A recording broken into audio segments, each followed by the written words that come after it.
The most common reasons your 2017 Honda Pilot alarm keeps activating are issues with the hood and liftgate switches, or problems with the key fob. First, check the hood and liftgate switches for signs of corrosion or physical damage. These switches can send erroneous signals to the alarm system if faulty. Next, try resyncing your key fob. Hold the lock and unlock buttons simultaneously while cycling the ignition key. This can resolve communication issues causing false alarms. Use an OBD2 scanner to check for error codes. Look for B1000, which indicates a body control module communication failure and potential BCM issues. Many alarm issues stem from the body control module located under the driver's side dash. Water ingress can cause corrosion and false signals.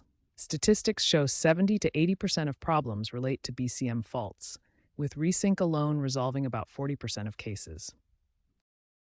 If the hood or liftgate switches are faulty, replacement is often necessary.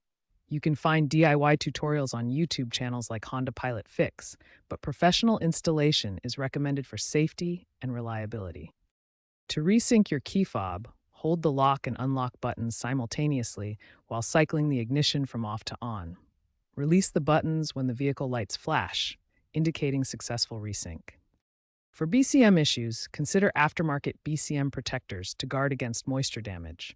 In severe cases, a full BCM swap may be needed, costing around $800, with reprogramming via dealer tools. Some owners temporarily bypass faulty liftgate switches using a multimeter and then resync the fob, but consult a mechanic if problems persist.